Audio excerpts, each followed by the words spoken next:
Salut les marques et les smarts et bienvenue dans votre supplément SmackDown de Catch-Up, l'émission qui résume et analyse chaque semaine le dernier épisode du show bleu de la WWE, SmackDown Live. Je suis IRM et je suis comme toujours accompagné du resplendissant Giscal. Salut Giscal. Salut IRM, salut tout le monde. Alors cette semaine, gros programme chargé puisque voilà nos copains de la team Pay-Per-View, je sais pas si on peut les appeler comme ça, à savoir Pas vraiment de type Pay-Per-View, mais ouais. Hank et l'amiral Armbar ont lamentablement échoué dans l'enregistrement de leur épisode consacré donc au dernier Pay-Per-View de la brand bleue. Donc au menu, le résultat et le débrief de No Mercy, puis l'analyse évidemment de SmackDown qui avait lieu le 11 octobre à San José en Californie. En Californie. Eh oui, donc ce soir on célébrera, si je puis dire, je sais pas si ça se dit comme ça, mais le deuil de la ceinture blanche. Oui. L'homme sans menton affrontera l'homme du Japon. Bryan et Shane McMahon lancent un défi à Raw. Kurt Hawkins n'apparaît pas. Et enfin, Luke Harper parle. Donc, ce SmackDown donc, qui avait lieu donc, juste après No Mercy. Donc, première chose en premier, No Mercy, mon bon Giscal, donc qui avait lieu dimanche soir. Un pay-per-view un peu bizarre, complètement monté à l'envers.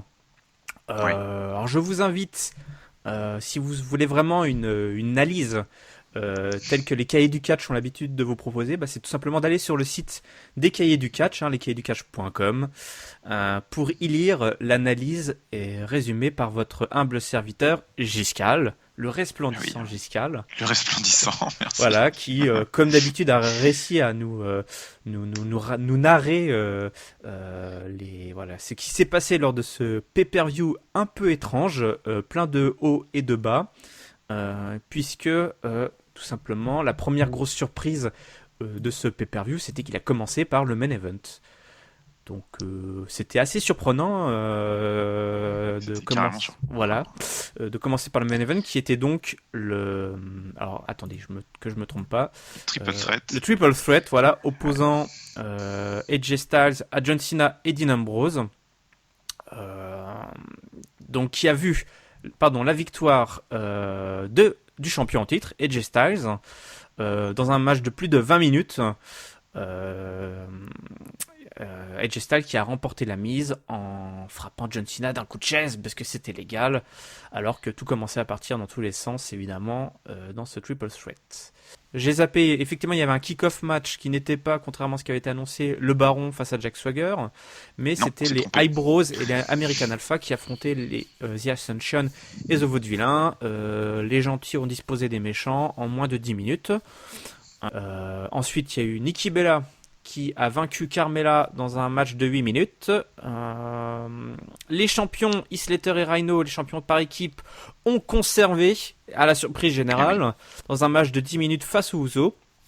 Le Baron a réussi a vaincu le nouveau, pas si nouveau, Jack Swagger dans un match de moins de 8 minutes. Enfin, Dolph Ziggler qui mettait sa carrière en jeu face au champion intercontinental Le Miz est parvenu à battre le champion dans un match de 20 minutes de haute volée. Absolument épique, plein d'interférences. Et donc est devenu à la fois le nouveau champion intercontinental et est toujours employé à la WWE. Ensuite, Naomi a vaincu Alexa Bliss dans un match de remplacement puisque Becky Lynch, pour des raisons médicales, n'a pas pu défendre son titre ce soir. Donc on a booké un match de dernière minute et qui a vu la victoire de Naomi sur Alexa Bliss. Victoire surprenante et on aura sûrement beaucoup de choses à dire à ce sujet. En tout cas, Giscal, je sais que tu en as beaucoup dit à ce sujet dans ta analyse. Et enfin, pour terminer, Bray Wyatt a vaincu Randy Orton dans un match de 15 minutes qui a vu le retour de Luke Harper, le retour de l'homme barbu au Marcel Crado, et donc de retour dans la famille Wyatt. Et c'est ainsi que s'était achevé ce pay-per-view No Mercy. Donc c'était un peu chaotique là mon listing et la raison est que tout simplement effectivement la programmation de ce pay-per-view était assez chaotique, n'est-ce pas Giscal? Ah ouais, ouais, tout à fait. Bah, c'est vrai que moi de mémoire, en tout cas de suiveur, mais bon, les auditeurs me contrediront peut-être, mais c'était la première fois que je voyais comme ça un pay-per-view s'ouvrir sur le main event. Alors on a peut-être des cas particuliers à l'époque dans des pay-per-view un peu à gimmick type Elimination Chamber où c'est vrai que je crois que de mémoire c'était peut-être pas rare de voir l'Elimination Chamber ouvrir le bal ou des choses comme ça, mais c'était quand même c'est exceptionnel. Ou le Royal Rumble par exemple. Ou le Royal Rumble, ouais, tout à fait, où on pouvait avoir des matchs pour le titre qui commençaient parce qu'on avait le Rumble en main event. Mais bon voilà, là du coup ça nous a pris un peu de cours. Ceux qui sont abonnés au network auront eu du coup peut-être la joie la surprise comme moi de découvrir dans leur boîte mail à quelques heures du pay-per-view un mail de la WWE annonçant que le Triple Threat ouvrirait le bal ce dimanche dernier. Donc c'est vrai qu'on est un peu sur le cul. Voilà, bon après il y a des explications. On savait que c'était une nuit très chargée aux États-Unis avec le débat présidentiel, un gros match de NFL aussi. Enfin c'est compliqué. La WWE a voulu remuer un peu les choses et tenter quelque chose. Pourquoi pas? Ça a pas plu à tout le monde. C'était un peu particulier. Bon, toujours est-il que voilà, ils ont tenté quelque chose et en tout cas, ça m'a plutôt pas dérangé. En tout cas, les 2 tiers quoi du pay-per-view. C'est ça, voilà. En fait, les 2 tiers. Je pense qu'il faut. Bon, je vais pas m'étaler trop sur mon avis. Vous pourrez le retrouver sur le site, comme a dit gentiment IRM. Mais voilà, il y a vraiment eu une version courte, je pense, qui va de l'ouverture au match absolument dantesque pour le titre intercontinental. Et la dernière heure est à jeter un peu à la poubelle, quoi. Elle a été sacrifiée parce que c'était le début des autres programmes en parallèle. Donc c'est vrai que c'était pas forcément très intéressant. D'ailleurs, moi par exemple, le pay-per-view, je l'ai regardé en 2 fois et je me suis arrêté après le match intercontinental. Ah bah du coup, t'as dû avoir un super show. Du coup, j'ai eu un super show, mais surtout j'étais là pendant 24 heures à me demander, mais parce que il restait encore au moins 1 heure à ce moment-là. Ouais. Et je me suis dit, mais attends, c'est pas possible, il reste Bray Wyatt, le match d'Alexa Bliss, et c'est tout. Et en plus, ils venaient d'annoncer Bray Wyatt, alors que finalement, c'est ce qui allait conclure le show. Donc je me suis dit, attends, mais ils vont mettre le Bray Wyatt, ils vont mettre Alexa Bliss contre Naomi en dernier. Et en fait, là où je me suis fait avoir, c'est que sur le network, ils ont inclus le Fallout, le Talking Smack, dans les 3 heures. Du coup, après, j'ai regardé le lendemain une demi-heure de merde quasiment, et après je me suis tapé Talking Smack et du coup c'était un peu bizarre, toi. Donc, c'est ça. Bon, alors est-ce que tu pourrais retenir qu'est-ce qu'on retient écoute, de tout ça en top et en flop et une note pour sanctionner? On va faire notre petit mot classique. Moi, mon top, c'est bon. Il y a eu des énormes tops et des énormes flops dans ce pay-per-view. On en a déjà parlé, mais mon top, ça va être le match d'ouverture, en fait, la surprise du match d'ouverture. Ouais. Et puis même si je devais choisir un top encore plus précis, j'ai beaucoup aimé le rebondissement de quasi fin de match où on voit AJ Styles en fait se faire piéger dans une double soumission. Puisque vous avez Ambrose qui place son calf crusher sur AJ Styles et Cena qui arrive et qui met son STF par-dessus, donc le champion est pris dans une double prise et n'a d'autre choix que de taper. Et là, l'arbitre a la présence d'esprit justement de ne pas déclarer de vainqueur, parce qu'il y avait un double vainqueur et ça ne peut pas arriver.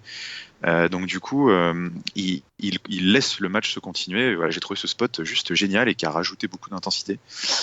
Mon flop, ça va être la défaite d'Alexa Bliss, que je trouve scandaleuse. Une honte. Une honte. C'est exactement comme Bray Wyatt contre Kane à Backlash.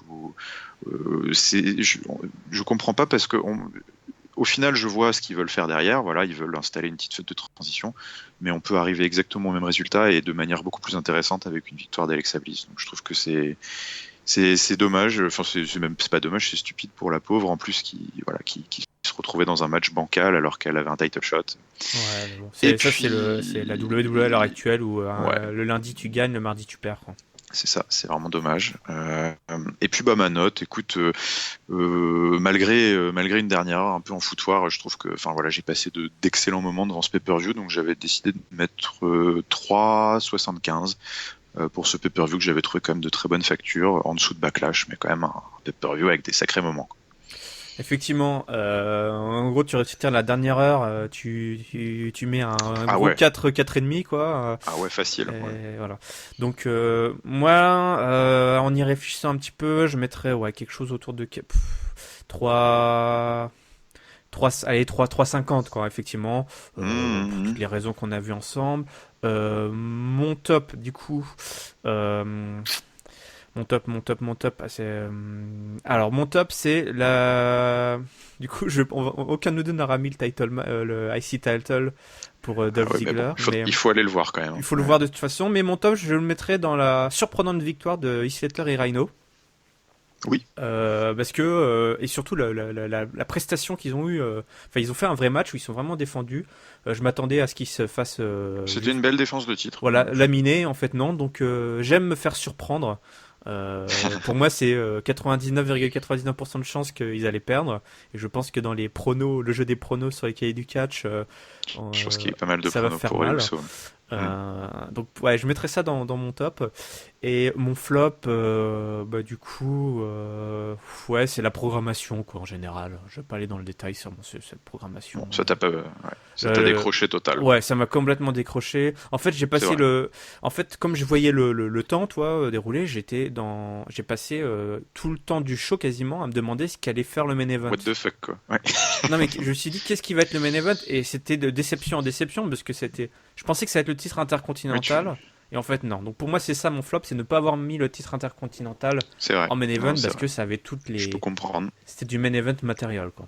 Ah bah oui, clairement, ils avaient tout. Ouais. Voilà, mais ils ont cédé aux alarmes de l'audience, voilà, ce qu'on peut Hmm. comprendre à moitié.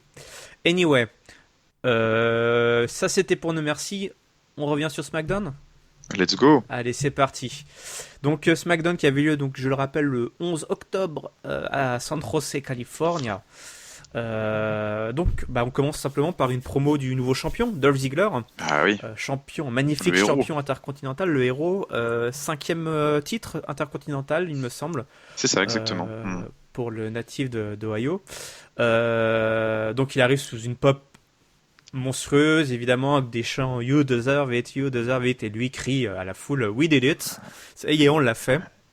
Alors il explique, il raconte qu'effectivement il a laissé ses émotions prendre le dessus tout au long des semaines, des mois de rivalité entre lui et le Miz, et que c'est ça qui lui a fait mettre tout en jeu. Grosso modo, il a laissé ses émotions parler pour Hmm. lui. Il a manqué, si on peut dire, de clairvoyance, mais bon, ça a payé. Il savait pas s'il serait là mardi, malgré toutes les rumeurs relatives à son contrat sur Twitter. Alors, ça, j'ai pas du tout suivi, mais visiblement, il y avait des pseudo-leaks sur des histoires de contrats. Bon, comme souvent, quand il y a des matchs de carrière Oui, toujours. en jeu. Donc, il savait pas trop s'il allait remonter sur le ring. Alors, ça, c'était assez drôle. Il a dit s'il continuerait d'asperger de spray le dos huileux de Zack Ryder, quand ils font leur spray Oui, c'est tan, ça. là, le Hmm. spray bronzant.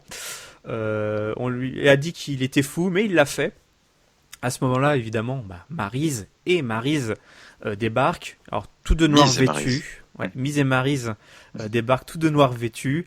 Voilà, ils sont aucune émotion sur leur visage. Ils ont l'air assez abattus. Et évidemment, pourquoi? Parce qu'ils sont venus ce soir se recueillir pour la mort du titre intercontinental. Car oui, pour le Miz, le titre intercontinental est mort ce dimanche soir quand on a vu Ziggler l'emporter. Miz explique que lui, il avait redonné tout le prestige dû à cette ceinture. Ça, on ne pourra pas forcément lui dire le contraire. Ah oui. Mais que Ziggler, de par sa médiocrité, a tout gâché. Mais l'histoire n'est pas terminée. Non, l'histoire n'est pas terminée. C'est seulement le début de l'acte 2, du deuxième chapitre, nous annonce le Miz, qui se voit alors voilà, un acteur de pièce de théâtre, tel le héros qui doit se relever à ce moment-là pour surmonter toutes les épreuves insurmontables, justement. Et ce héros, c'est le Miz, c'est pas Dolph Ziggler, évidemment, c'est le Miz. C'est le héros qui est celui qui alors est la fille. Alors le Miz explique que lui, il a déjà la fille, évidemment, avec Maryse. Alors qu'est-ce qu'il lui reste à faire? C'est reprendre l'or que Ziggler lui a pris.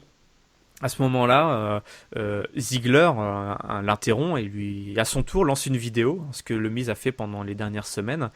On se souvient de ce package vidéo très très bien monté. Donc c'est une vidéo de la fin du match qui les a opposés, et on voit donc le Miz qui finit le match en pleurs. Voilà, il vient de perdre le titre. Et il y a la mine déconfite, hein, il est en larmes, ou presque en larmes. Donc retour sur le ring, Ziggler se moque et les fans aussi, hein, impitoyables, hein, ces fans hein, qui reprennent en cœur You were crying, tu pleurais, tu pleurais. On ne sait pas trop qui sont les méchants, qui sont les gentils hein, ce soir. Puisque Miz en plus explique qu'il a tout sacrifié quand même pour ce titre et qu'il prend ça très au sérieux. Oui, on a bien le droit de se moquer. Après tout ce qu'il a vécu. Oui, qui prend ça très au sérieux, le Miz. Donc encore beaucoup d'intensité hein, dans cette promo. Et qu'il est prêt à tout. Hein. Il était prêt à tout pour conserver la ceinture. Il n'a pas réussi, mais alors imaginez ce qu'il est prêt à faire pour la reprendre. Est-ce que tu imagines, Giscal, à ce moment-là je tremble à ce moment-là. Quand je vois les moyens qu'il a mis en œuvre pour la conserver. D'autres qui arrivent en tremblant, c'est les membres de la Spirit Squad, hein, qui arrivent, les cheerleaders, hein, les anciens partenaires de Dolph Ziggler, donc Mikey et Kenny. Et on annonce à ce moment-là un handicap match, donc un 2v1 entre les cheerleaders et Dolph Ziggler. Donc le match sera assez rapide, 6 minutes à peu près. Les Spirit Squad donc sont très agressifs et le Miz tente plusieurs fois d'intervenir, mais Ziggler ne se laisse pas distraire, il est assez concentré quand même. Tentative de roll-up, il fait une tentative de roll-up sur Mickey, mais retour de Kenny via un tag. Alors les cheerleaders, ils tentent l'avantage avec le surnombre, hein, c'est le seul, on va dire, la seule arme qu'ils ont, mais sans réel succès, puisque Ziggler place un magnifique double DDT sur les deux qui vraiment tels des piquets qui retombent, c'était assez impressionnant. Et ça se finit par un super kick pour tuer Kenny, puisque ça va devenir le running gag. Parce que Mauro Ranallo t'as piqué ta vanne de la semaine dernière. Le piqueur de vanne. C'est pas bien, Mauro, il faut citer ses sources. Voilà. Oh mon Dieu, ils ont fait Kenny. Donc victoire du champion, rapidement interrompue par le Miz qui place son Skull Crushing Finally. Et là, étrange et surprenant, Slater et Rhino qui viennent à la rescousse. Slater qui s'est découvert un rôle de chevalier roux comme on l'avait dit la semaine dernière. Ça, exactement. Les roues de secours. Je sais pas si Moreau, attention, on t'écoute, fais gaffe. Hein, si tu... Oui, attention. Fais pas le con. Ça va être plus compliqué en anglais, mais. Cite tes sources, bordel. Et donc ça se termine là-dessus, donc sur Slater et Rhino qui viennent à la rescousse de Dolph Ziggler et Miz et ses affreux Jojo qui repartent backstage. Donc voilà, donc un nouveau chapitre qui s'ouvre dans la rivalité Ziggler et Miz. Qu'en as-tu pensé, mon bon Giscal ?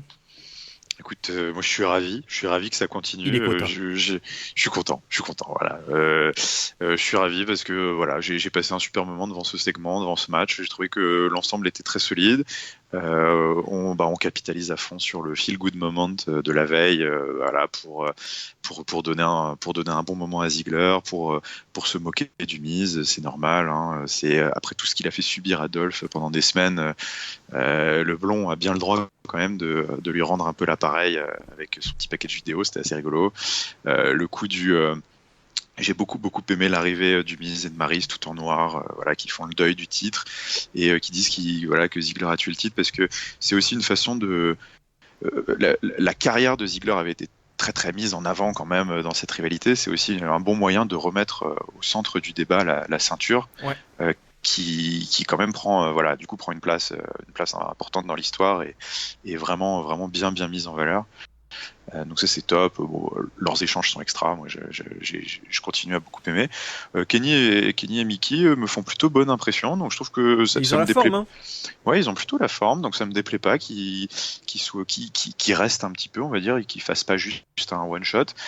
C'est aussi un bon moyen de conserver des interactions dans le ring sans se faire affronter les deux protagonistes. Donc c'est plutôt habile. Le match handicap était plutôt plaisant. J'ai bien aimé.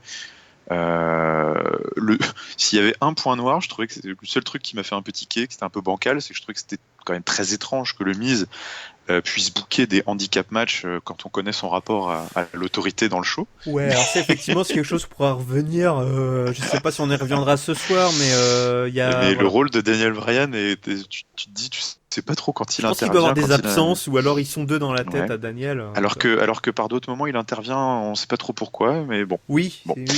Bon. On en reparlera. Yes. Mais voilà, bon, c'était le seul petit point noir, mais sinon, bah écoute, ça continue, c'est super. Donc, Ouais, là je suis d'accord avec toi, c'est vraiment on remet la ceinture au centre de l'attention et effectivement, bon, cette page sur la carrière de Ziggler est tournée.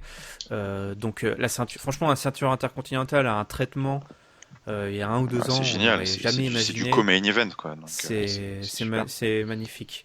Donc on enchaîne justement. On parlait de Daniel Bryan. Alors tu disais ouais, Daniel Bryan, on sait pas trop, il book pas. Voilà. Pour une chèvre, le booker c'est important. Oh, putain. Oh, oh Yeah. Wouh. Attention Moro, bon. Attention. Moro Ranello. Attends, on t'écoute Moro. Fais pas le con. Donc, on est backstage et là on a Shane McMahon et Daniel Bryan qui discutent tranquille, hein, voilà, et qui nous annoncent, ils s'adressent à nous en fait, ils annoncent comme quoi ils ont une idée pour Survivor Series, hein, qui aura lieu le 20 novembre, un gros pay-per-view, le premier pay-per-view qui voit Raw et SmackDown, hein, je crois, depuis le split, le split, c'est hein. ça, exactement. Donc il y en aura quelques-uns encore comme ça, j'imagine, sûrement au moins oui. les Big Four. Donc, prochain ce sera le Rumble. Ouais, ah, d'accord, ok, bah je pense que ça va être ça. En tout cas, 20 novembre à Toronto, Survivor Series, et Daniel et Shane ont décidé qu'ils allaient en faire un événement spécial. Genre les mecs, c'était pas spécial les Survivor Series, nous on va en faire un événement spécial. Alors, ça l'était plus trop, c'est vrai. Ça l'était plus trop, c'est vrai. Je crois même qu'on avait des Survivor. Est-ce que c'est déjà arrivé qu'il y ait des Survivor Series sans match à stipulation de Non, type mais ça faisait bien 2 ans, ou en tout cas l'année dernière, où ça devenait scandaleux parce que franchement, il y avait aucun 5 contre 5 de bouquet à limite avant une semaine avant le pay-per-view et ils foutaient des jobbers à la con. Ouais, et puis les enjeux étaient pas forcément bien déterminés. Ouais. Donc franchement, c'est compliqué quoi. Donc retour aux sources pour le pay-per-view, puisqu'ils annoncent qu'il y aura non seulement un 5v5 de type Survivor Match masculin, mais également un 5v5 de type Survivor Match féminin et un 5v5 de type Survivor Match de tag team, mais qui ne sera... Qui sera un 10v10 du coup. Ouais. 10v10. C'est 5 équipes contre 5 équipes quoi. Oui, bien sûr. Oui. Oh, tu veux dire, comment ça, les tag teams, ils sont composés de 2 partenaires, mais qu'est-ce qui se passe? Non, parce que tu dis 5v5, c'est pour ça. Oui, bah 5 équipes contre 5 équipes, qu'est-ce que tu veux? Ok, c'est bon. Et du coup, s'ils prennent les New Day, comment on fait? Ils sont 3. Ah bah, je sais pas, ça c'est à Raw de gérer, je ne sais pas. Bah justement, tu parles de Raw. En fait, c'est un défi que lancent Shane McMahon et Daniel Bryan, puisqu'ils vont sélectionner donc les 5 meilleurs, ce qu'ils estiment les 5 meilleurs hommes, femmes et équipes de leur roster pour affronter les 5 meilleurs hommes, femmes et équipes du roster de Raw. Donc on va revenir vraiment à Survivor Series opposant le Raw à SmackDown. C'était déjà un peu le genre de stipu qu'on avait pour le pay-per-view Bragging Rights, c'est ça, hein. Ouais, bon, j'ai pas trop connu cette époque-là. J'espère qu'il n'y aura pas de questions sur Bragging Rights au CDC Quiz, hein. Bref, du coup, ce qu'on a imaginé, enfin ce que Giscal, l'esprit tordu de Giscal a imaginé, c'est que nous à Catch Up on allait faire pareil, hein. Comme vous le savez, on a 2 émissions par semaine, un Catch Up dédié à Raw et un Catch Up dédié à SmackDown que vous êtes en train d'écouter avec attention. Donc avec l'ami Giscal, vu qu'on est en charge, on va dire, de Catch Up SmackDown, hein, du supplément SmackDown, je pense qu'on peut le dire. Oui. Voilà, nous dévoilons, voilà, c'est dévoilé. On lance un défi à la team Catch Up Pro d'établir leur roster qui participera selon eux. Alors c'est du pronostic, c'est de la prévision. Hein, c'est pas ça exactement. Voilà. L'idée, c'est d'essayer de deviner ce que vont choisir les GM, les figures d'autorité, pour représenter leur division à Survivor Series. Donc, je vous tease un peu. Avec Giscal, on vous annoncera notre liste qu'on a établie à la fin de cet épisode. Et oui. Et ouais, attendez. Parce que sinon, ça va faire comme nos merci, vous allez couper le podcast maintenant et vous allez vous barrer, donc non. On vous connaît, on a les statistiques, bande de vilains. Donc, revenons au business in-ring, si je puis dire, puisque on va avoir un match féminin. Alors, une petite séquence backstage avant où Carmella a agressé Nikki après. Donc, sa défaite, hein, no merci, Carmella a perdu. Donc, ce soir, on a un match opposant Carmella à Naomi. Donc voilà, très rapidement, le match a duré moins de 3 minutes, donc la version rapide, c'est Carmella qui attaque avant la cloche, hein, elle veut en découdre. Naomi, elle reprend le dessus, elle balance ses speedball kick là, où elle plein de coups de pied comme ça. Bulldog dans le coin, hop, high cross pour le compte de 2. Carmella contre la tentative de corner boots de Naomi. Mais à ce moment-là, Nikki débarque. Elle déconcentre Carmella qui se fait roll-up. Boum. Victoire de Naomi. Défaite de Carmella, évidemment. 2 minutes 55. Voilà. Pas grand-chose à dire sur ce match, je pense. Par contre, Non. backstage, Daniel Bryan, alors l'homme qui ne book pas les matchs du titre intercontinental, mais qui book tous les autres matchs, il book un affrontement entre Naomi et Alexa Bliss, après que celle-ci ait déclaré qu'elle pouvait la prendre n'importe où, n'importe quand, n'importe comment. Donc, ce que tu disais tout à l'heure, Giscal, effectivement, petite rivalité transitoire et temporaire entre Alexa Bliss et Naomi, donc qui s'affronteront du coup la semaine prochaine, c'est ça ?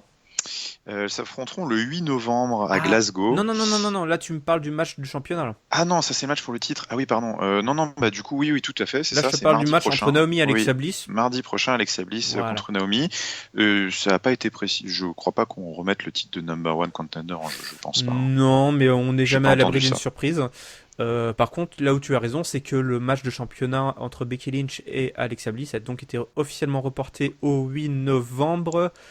SmackDown aura lieu à Glasgow. Donc, les gars, à tous nos auditeurs européens, vous savez ce qu'il vous reste à faire si vous voulez voir le match que vous n'avez pas eu à nos merci.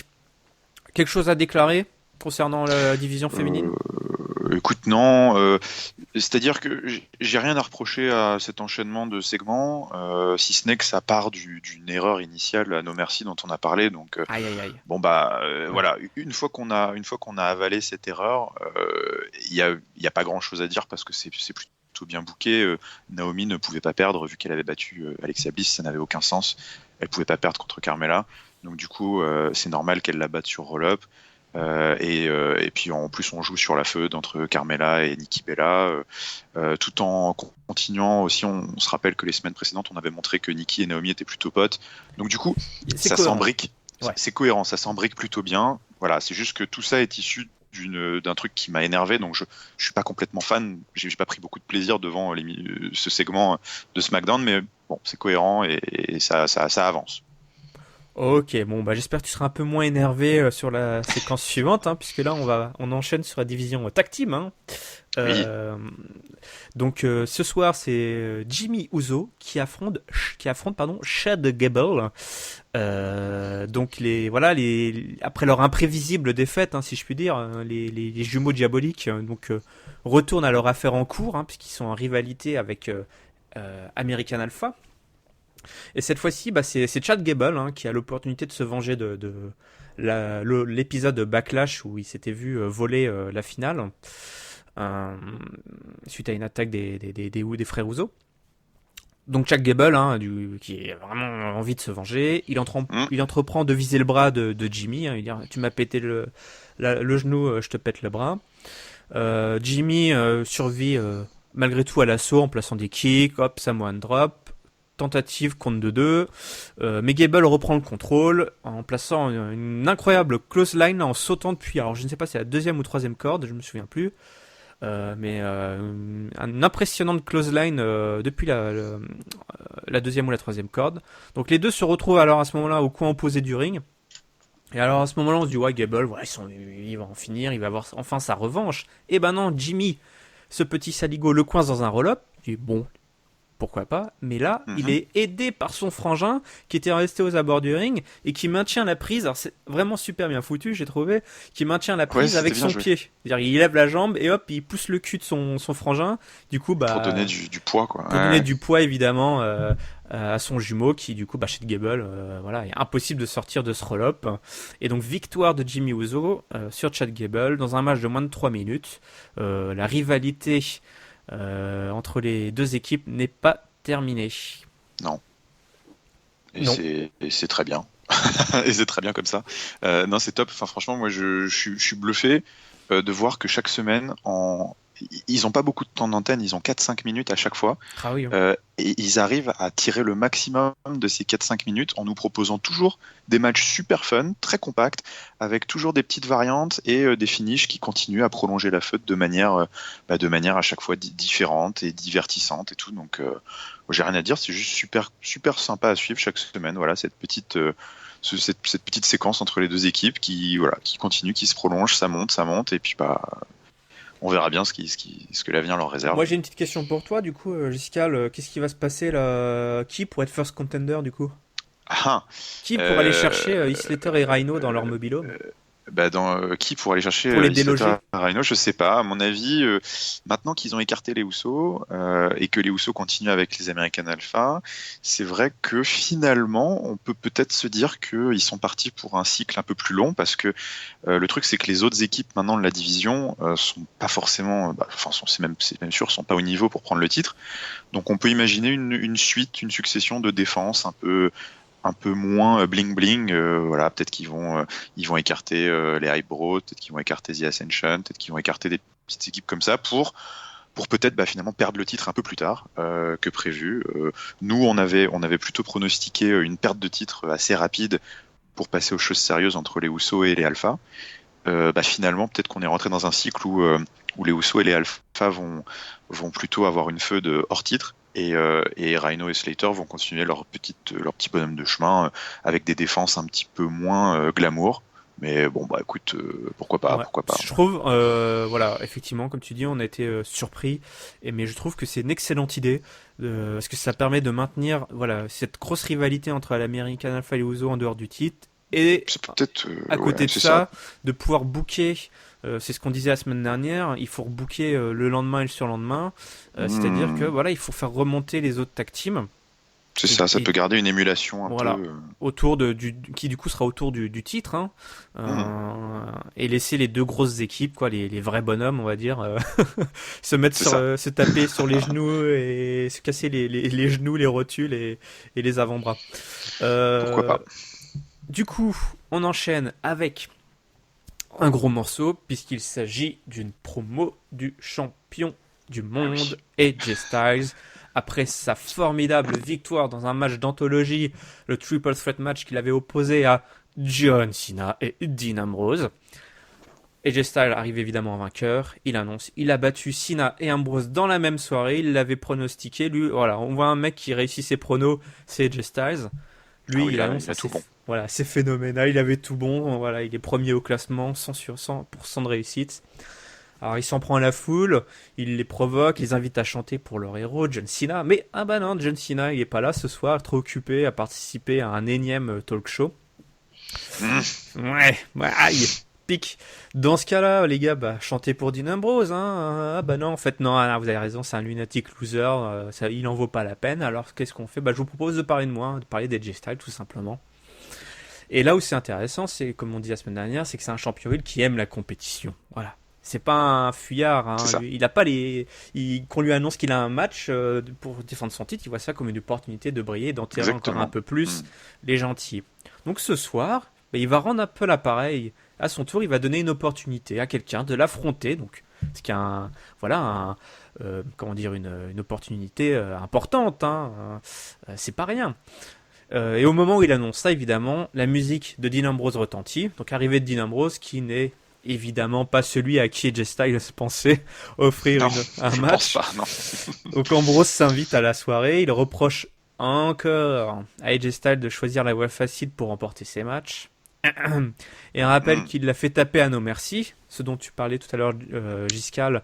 Mais c'était pas le seul à faire taper AJ Styles. Et ouais. Alors il va pas laisser quelqu'un d'autre du roster lui passer devant.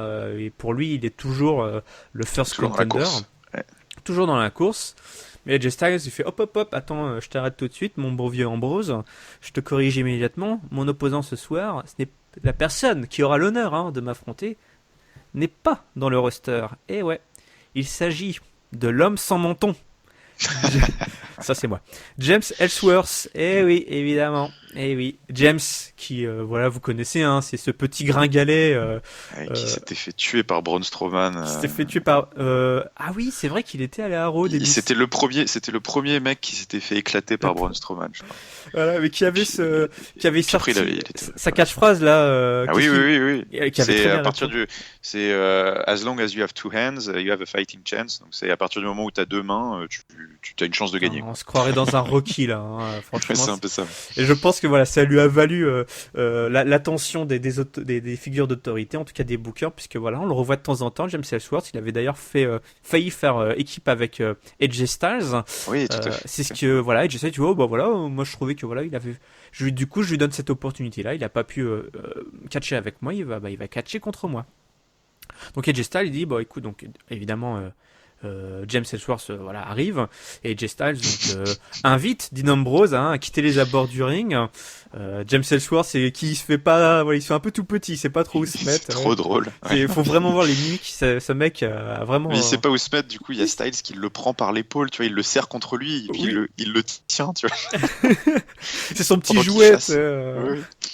Et c'est trop drôle. Alors lui qui a déjà pas de menton, il arrive à rentrer son menton encore plus en arrière tellement il sait pas où se mettre. C'est assez drôle. Donc voilà, AJ Styles demande à Eddie Ambrose de bien vouloir quitter les lieux.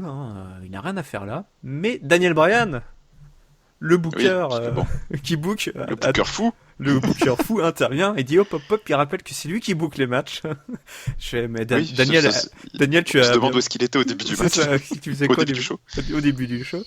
Et qu'il est en plus un grand fan de James Ellsworth. Voilà, évidemment, ça. Alors, forcément. Ouais, évidemment. Donc, Dean, je suis désolé, annonce Daniel Bryan, tu n'auras pas de match contre AJ Styles ce soir. Par contre, tu seras, roulement de tambour, l'arbitre officiel, special guest referee. Donc Dean Ambrose exulte pendant que AJ Styles n'est pas content, ça c'est évident. Alors là, Dean Ambrose s'empresse de dessaper complètement l'arbitre officiel qui était déjà là pour lui piquer son maillot de vendeur. Il y avait trop de choses dans ce segment. Ouais. C'était trop drôle. L'arbitre se retrouve à moitié à Walpé, il est en Marcel tap out ou je ne sais quoi. Donc il part. Tous les seconds rôles, les figurants ont vraiment super bien joué leur rôle dans ce segment, c'était très drôle. Le match. AJ Styles versus James Ellsworth. On croirait un main event de No Mercy, tellement ça envoie du lourd. Donc Dean Ambrose. J'aurais dit WrestleMania. Donc Dean Ambrose, l'arbitre, je vous le rappelle, fait évidemment outrancièrement du zèle lors de cet affrontement. Il vérifie d'abord que AJ Styles n'a pas d'arme cachée, en le checkant plus que de raison. Puis à chaque fois, alors il va passer son temps à désamorcer systématiquement les prises interdites ou dans les cordes. Il va compter à chaque fois très vite quand AJ Styles est dehors ou que justement il met Ellsworth dans les cordes. Donc il fait tout pour emmerder AJ Styles évidemment. Et à chaque fois par contre que James Ellsworth parvient à toucher AJ Styles, alors il se prend une volée en retour à chaque fois. AJ Styles, il met une petite baffe et il part en courant. AJ Styles arrive, il le rattrape et juste à chaque fois il lui met la grosse correction. James parvient à un moment donné à faire un roll-up pour le compte de 2. On est passé à 2 doigts de la catastrophe. Donc AJ Styles parvient également à le placer dans sa fameuse prise de soumission. Et au moment où James Ellsworth s'apprête à taper, alors là je ne sais pas si j'ai mélangé des souvenirs ou quoi, mais il me semble qu'il y a eu 2 séquences, une où Dean Ambrose l'a empêché de taper. Oui. Ok, et une où il a répondu au téléphone. Oui, parce que c'est vrai qu'une fois, à No Mercy, il avait empêché Cena de taper, alors que Cena n'aurait jamais tapé. Mais, c'est ça, d'accord, c'est là où je mélange. D'accord. Ça, j'ai trouvé ça. En tout cas, là, il répond au téléphone. Il avait gardé son téléphone. Il y avait un paquet de conneries dans son jean qu'il a retiré avant, mais il avait gardé son téléphone. Donc, il répond au téléphone. Donc, forcément, il voit pas Ellsworth taper. Puis après, il va récupérer le 06 auprès d'une spectatrice qui passait pulpeuse, qui passait innocemment par là avec son poster à faire dédicacer et tout. Voilà, il boit dans les gobelets des spectateurs et tout. Clairement, il fait tout pour emmerder AJ Styles. Et là, donc, AJ Styles parvient à placer son Styles Clash, donc une de ses 2 prises de finition, pardon. Au passage, je pense qu'il a tué James Ellsworth. Il rentre un peu trop son menton qu'il n'a pas sur ce coup-là. Normalement sur cette prise-là, il faut relever la tête vers l'arrière. Justement, il faut relever la tête. Oui. Voilà, et là, le mec, il fait non, il s'est fait tel un crabe ou je ne sais quoi. Enfin, je ne sais pas. Un escargot, il essaie de rentrer dans sa coquille. Donc, c'est pas trop si on le reverra tout de suite. Et donc, la Dean Ambrose n'a pas d'autre choix que de commencer le décompte. 1, 2. Non, il a pas envie. J'ai pas envie. Donc, il tape pas à 3. Au contraire, il place son Dirty Deeds sur AJ Styles. Il le fait 2 fois, ça je crois. Toujours est-il qu'à la Par boire un fin, coup, puis il en remet en fait. voilà, c'est ça. Il place Ellsworth une première fois, le tombé ne fonctionne pas, il recommence Dirty Deeds. Il place Ellsworth sur le corps inerte de AJ Styles. 1, 2, 3. C'est même plutôt 1, 2, 3. Oui. Et victoire de James Ellsworth sur AJ Styles. Backstage pour conclure en prélude cette séquence. AJ Styles va évidemment tout de suite se plaindre auprès de Shane et Daniel Bryan.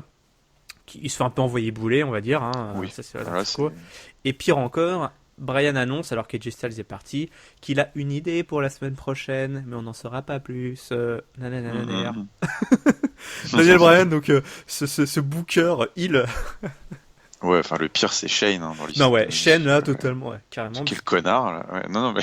Oui, t'as raison, parce que, qu'est-ce qu'il fait? Enfin, je sais pas, il est. Franchement, c'est vraiment un enfoiré. Enfin, AJ Styles qui vient se plaindre, c'est légitime. Enfin, genre, il a passé un quart d'heure à se faire pourrir par Dean Ambrose de manière complètement injustifiée. Il lui a ruiné son match. Donc il l'a fait perdre.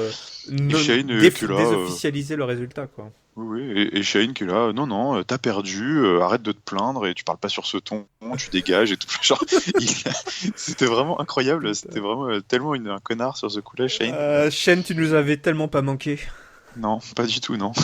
C'était vraiment, là, c'était juste pas normal de se comporter comme ça pour Shane. Non, pour Shane si, parce que franchement c'est un connard fini depuis le début, hein. Enfin. Oui. Je veux dire, déjà, il est très mauvais. Il est mauvais, voilà. Oui, moi j'aime pas trop son jeu d'acteur. Voilà, franchement, il sait pas jouer. À chaque fois, il coupe tout le monde. Il est toujours à un temps décalé. Et là, même là, il se positionne mal. Enfin, il a pas c'est trouvé... un truc de McMahon, ça, en fait. Ouais, c'est ça. Il a pas trouvé les bons mots. Il aurait pu faire la même chose, mais c'est toujours pareil. C'est une histoire de comment tu l'annonces, toi. Tu peux envoyer bouler AJ Styles, mais tu peux dire, bah, écoute, oui. Le résultat est là, tu peux rien y faire. Effectivement, t'as raison, ça s'est pas passé comme tu voulais, mais enfin bon, bref, on s'en fout. Ouais. Quelque chose à dire sur le match, sur la longue séquence, parce que c'est un match qui a duré plus de 10 minutes. Hein. Il y a que 2 matchs qui ont duré plus de 10 après, minutes. C'est plus on va dire une sorte de promo comédie allongée transformée en match que vraiment un vrai match de catch, mais moi j'ai adoré ça. J'imagine que ça plaira pas à tout le monde, il y en a peut-être qui ont trouvé ça trop long. Moi j'ai un peu trop long, effectivement. Ouais, je me mettais à la place du public. En fait, on était vraiment en mode house show. C'est une sorte de caricature extrême des matchs de house show qui sont beaucoup plus théâtrales, beaucoup plus clownesques, un peu, on va dire, que des matchs classiques. Là, on était à fond là-dedans. Moi, je me suis marré du début à la fin. Quand James Ellsworth est arrivé, là, je dis AJ Styles qui le prend par l'épaule comme si c'était son pote, qui le serre contre lui, puis qui dit à Dean Ambrose de se casser, puis Dean Ambrose qui dessape l'arbitre. Il met le t-shirt d'arbitre, puis après, il vide ses poches. Il prend son portable, ses clopes, il sort une flasque même une flasque d'alcool de sa poche arrière. Il sort plein de trucs de ses poches, il les file à AJ Styles parce que du coup il faut qu'il se prépare pour arbitrer, donc du coup il vide toutes ses poches, il l'avait pas prévu, donc il met tout dans les mains d'AJ Styles qui est trop vénère, qui balance tout par-dessus la 3e corde. Puis après pendant tout le match, moi je me suis bidonné du début à la fin, donc je trouvais ça très drôle. J'ai trouvé que le curseur était juste comme il fallait pour pas que ce soit trop non plus cartoon, parce que au final, voilà, c'est bon. Certes, AJ Styles perd, mais il perd quand même en ayant pris 2 Dirty Deeds, et puis voilà, ça prolonge un peu la rivalité. Donc je trouve que il y avait rien de bien méchant, c'était très très amusant, et puis manifestement, on se dirige vers une feu de plutôt Dean Ambrose et AJ Styles, puisque John Cena était aux abonnés absents. Au final, John Cena était aux abonnés absents, il s'est pris un petit taquet que j'ai pas apprécié. Bon, c'est vrai que du coup, voilà, on sait pas, mais bon, on se dirige plutôt là-dessus. J'ai trouvé que c'était un bon moyen de relancer la machine entre ces deux-là. Ouais, effectivement, moi qui aurais pensé, alors si tu mets l'agenda de John Cena, voilà, que toi seul connais, et encore, je suis pas sûr qu'il te dit tout. Non, il ne dit pas tout, manifestement, je savais pas. Voilà, en tout cas, je pensais qu'AJ Styles, suite au Triple Threat, il s'était débarrassé des deux, et que les deux allaient peut-être entamer une rivalité pas tout de suite. Ambrose et Cena, mais visiblement pas tout de suite. Il faut encore en finir une bonne fois pour toutes entre AJ Styles et Ambrose. Enfin, en tout cas, je dis une bonne fois pour toutes, on ne sait rien. En tout cas, oui, on va dire que le jeu pour Dean Ambrose, ça va être d'énerver le plus possible AJ Styles pour qu'il refasse un match, j'ai l'impression. Oui, on se dirige effectivement vers ça. On arrive à notre séquence de main event. Puisque comme pour No Mercy, c'est Randy Orton et Bray Wyatt qui ont les honneurs de clore le show. Donc, comme vous le savez, on vous l'a annoncé en début de show, d'épisode. Luke Harper est de retour. C'est ça. Il est réapparu à No Mercy, permettant la victoire de son ancien maître. Je dis ancien, pourquoi ? Parce que Harper, première chose, il ouvre la bouche. Je sais pas si c'est nouveau. Si, c'était très rare en tout cas. C'était très rare. Donc Luke Harper parle. Donc bon, pour déblatérer un peu le même genre de conneries que son ancien maître a pensé, que son gourou. Il parle de le monde l'avait mis en sommeil, il y avait quelque chose de faire comme ça. Il a été à bonne école. Ouais. Bon, il s'était blessé, quoi.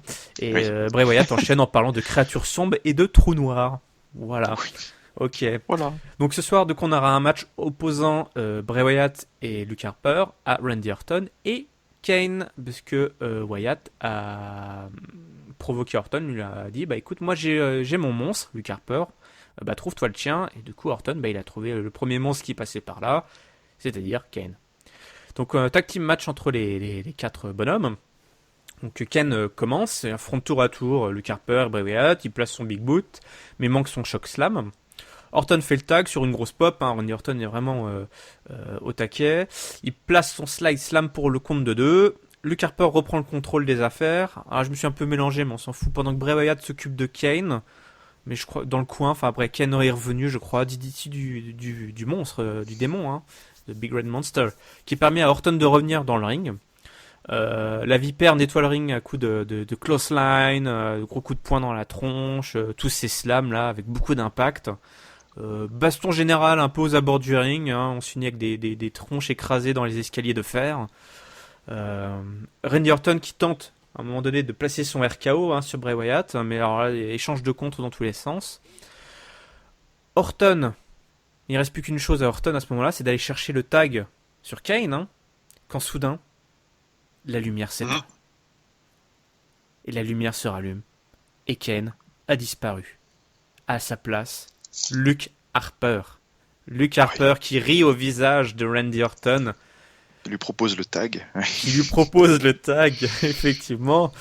Et Bray Wyatt qui donc prend Randy Orton par surprise et qui place, mais alors très mollement et de façon... Ouh là là, il était horrible son Sister Abigail. Oh la vache, putain, je me suis dit non. Il l'a raté. Et voilà, il place son Sister Abigail pour la victoire, mais dans ces cas-là, je sais pas, tu relèves le mec, tu le refais une deuxième fois, tu peux lui en remettre une deuxième, c'est vrai que ça aurait pu le faire. C'est déjà arrivé, des bots comme vrai, ça de finish, et voilà, les mecs, ils ont la présence d'esprit d'en mettre un deuxième, toi, sans forcément dire celui-ci est loupé, mais tu fais aller, je t'en place 2, comme histoire de... Parce qu'en fait, au lieu d'écraser la tête de Orton sur le tapis, comme c'est le principe de la prise, il lui écrase un peu sur le bide, en fait, sur son propre ventre. Donc, c'est tout mou. Allez, viens Randy, viens te coucher. C'est un peu ça. C'est un peu ça. Bref, donc Bray Wyatt et Luke Harper remportent la mise, ils défaitent. Ils vainquent Kane et Randy Orton dans un match de 10 minutes. Et donc voilà, on est reparti pour la rivalité continue avec ce retour de Luke Harper. Est-ce qu'on est content du retour de Luke Harper ? Ouais, on est content du retour de Luke Harper, on est content. Si, je peux pas dire que je suis pas content, je suis content. Il est, moi, je l'aime bien ce mec. J'ai toujours trouvé vraiment très intéressant dans le ring. Et puis en plus, là, je trouve qu'il a une arrivée entre No Mercy et puis aujourd'hui, je parle, de SmackDown, il semble avoir un positionnement un peu plus haut par rapport à ce qu'il était avant. Je me dis qu'ils sont un peu montrés comme des égos quasiment dans le ring et dans leur façon de tenir les promos là. Donc pourquoi pas, si ça peut être. C'est la petite nouveauté, la petite update, on va dire. Si ça peut être un truc comme ça me va bien. Et puis après la feud se prolonge, on le savait, il y a pas trop de surprises, c'était loin d'être fini, donc ça par contre ça plaira peut-être moins, mais bon, ça avance. C'était pas mon segment préféré du show, parce que je trouvais que ça tournait un petit peu en rond, parce qu'au final c'était bien gentil là, cette histoire encore une fois de pouvoir magique là, de faire disparaître Kane et Harper du coup qui apparaît dans le coin et il donne une victoire à Wyatt. Bon, ça c'est bien, il donne une victoire à Wyatt, mais au final ça avance pas trop. parce que, ouais, il y a pas, voilà, la feud continue, il martyrise Orton, mais il n'y a pas eu vraiment de vrai rebondissement, donc j'ai pas Ouais. été emballé par ce segment. Non, moi voilà, ce qui m'intéresse le plus, moi c'est vraiment le positionnement de Luke Harper. Est-ce que voilà le rapport de force va un peu changer vis-à-vis de Bray Ouais, Wyatt? ouais, c'est le plus Et intéressant. Ouais. voilà, c'est ça. S'il peut y avoir une espèce de voilà, un vrai duo et pas Mm. juste un leader et son acolyte, voilà. Voilà, on dit que Luke Harper est revenu reprendre le spot de Eric Rowan blessé.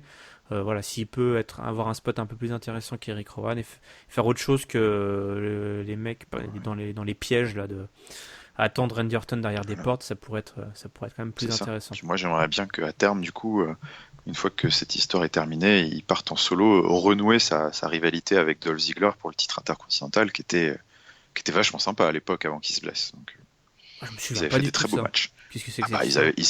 ils avaient fait un ladder match vachement bien, les deux. Ah bon? Ah bah oui, ah bah Ah, j'espère qu'il alors n'y il aura pas faut. de questions là-dessus au CDC Quiz. Il va falloir que je vous brief les gars. Après Euh, après le mec a été tellement en rivalité avec tout le monde sans grosse victoire que j'ai du mal à me souvenir de tout, mais ok, d'accord. Bah oui, oui, oui, effectivement, oui, ce oui, serait. Moi j'aimerais le voir monter encore un peu plus haut, mais oui, le titre intercontinental plus ayant haut, repris on du verra, mais prestige. ouais, Ah. Mais déjà pourquoi bien. pas? Ouais, pourquoi pas. Ok. Eh ben, on arrive à la fin. En Bah tout oui, cas, de la fin de cet épisode de SmackDown. Alors, du coup, le mot de la fin, ton top, ton flop et ta note. allez, rapidos. Ouais. Mon top, écoute, à la base je voulais mettre James Ellsworth, mais en fait je vais mettre un truc qui m'a beaucoup plu pendant l'émission, c'est Ah, ah, Alexa Bliss dans son ah. segment backstage avec Brian, qui Oh, lui, à l'inverse, c'était un petit connard. ouais. Mais j'ai trouvé que la tête d'Alexa Bliss pendant que Brian lui annonce qu'il va avoir un match, je trouvais qu'elle avait une moue, un peu de dégoût. Je trouve elle tient parfaitement son petit personnage de vraiment, mais de gamine qui pense que tout lui est dû et qu'elle est au-dessus de tout. Elle tient vraiment la tête de la nana que t'as envie de claquer là. Oula, oula. Euh, Vas-y. non mais franchement, je trouve qu'elle le fait très bien et voilà, j'ai bien aimé sa réaction face à Brian qui Ouais. lui annonçait encore une fois là un booking un Ouais. peu surprenant. Bah, Voilà, les deux sont un peu en rivalité. Enfin, en rivalité. Hein, bah oui, oui, oui, tu à regardes les Talking Talking Smack, Smack, ils sont il un peu se en train de taille se. un peu. Ouais. Il se taille un peu, ouais, c'est vrai. Je pense Donc qu'ils voilà, s'aiment moi bien. c'est mon petit top perdu dans le show. J'ai trouvé que c'était un moment sympa. Et mon flop, écoute, au début, je voulais mettre Kurt Hawkins pour son no-show, Ouais. mais en fait, je me rends compte que je m'en fous de Kurt Hawkins, donc Ouais, il t'as mérite pas de même pas un flop. déception du coup par rapport à ça, Il toi. mérite même pas un flop.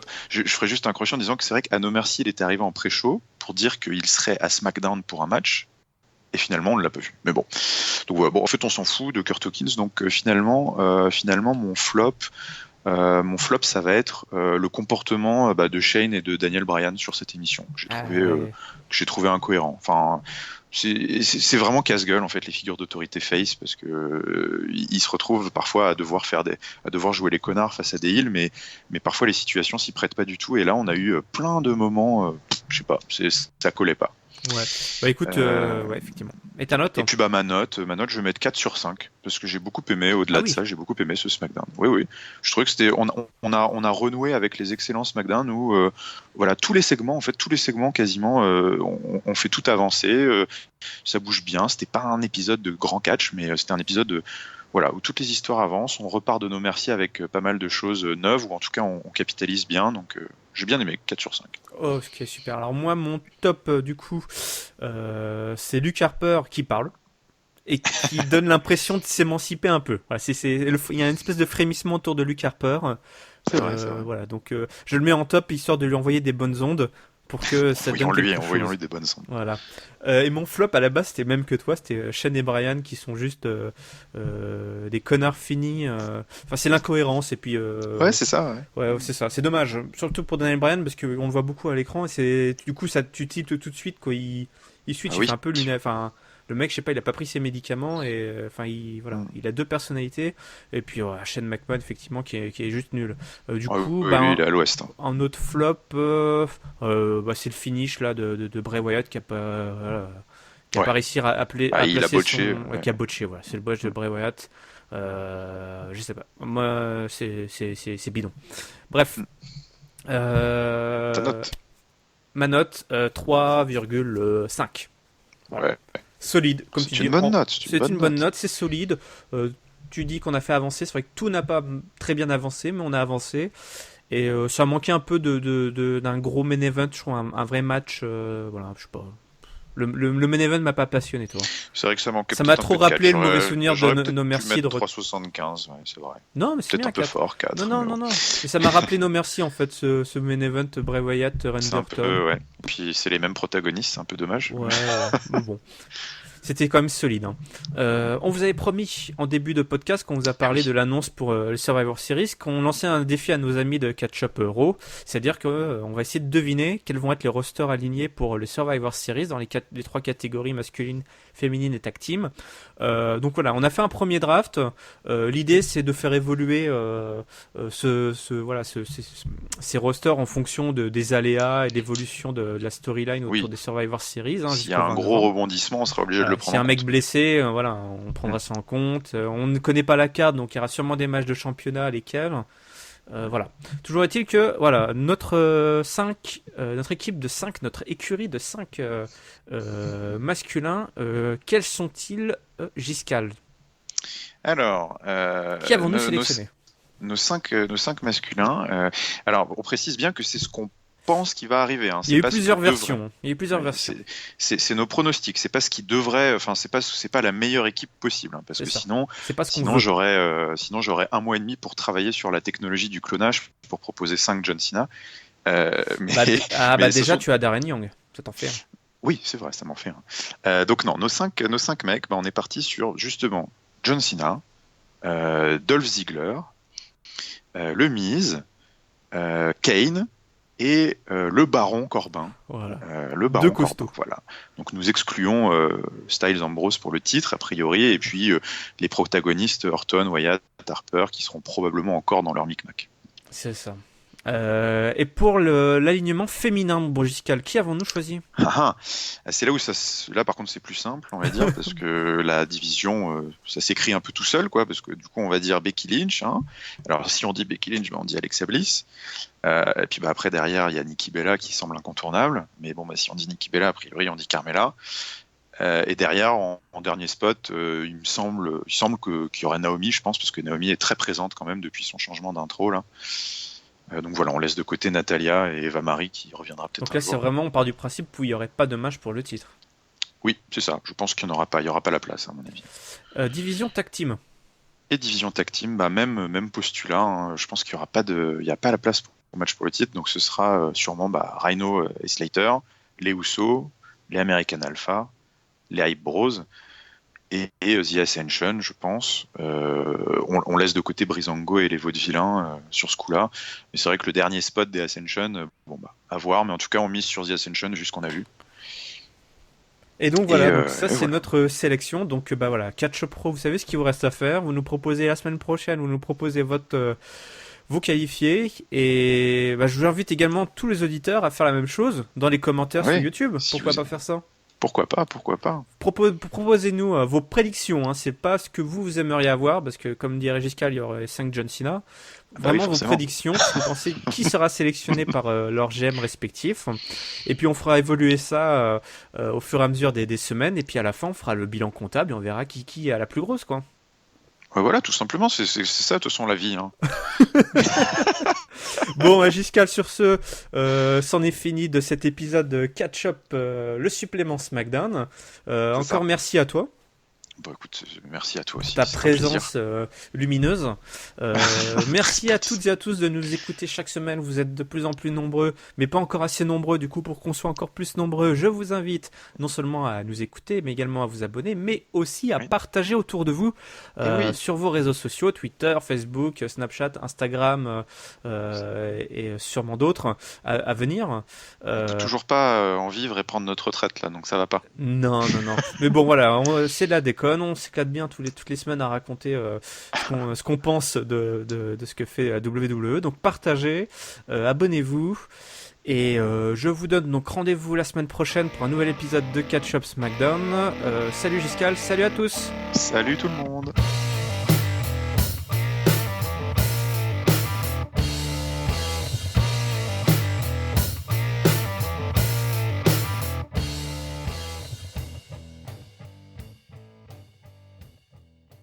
J'ai souvenir que la semaine dernière, je crois que tu avais fait le même test, on s'était fait niquer, non?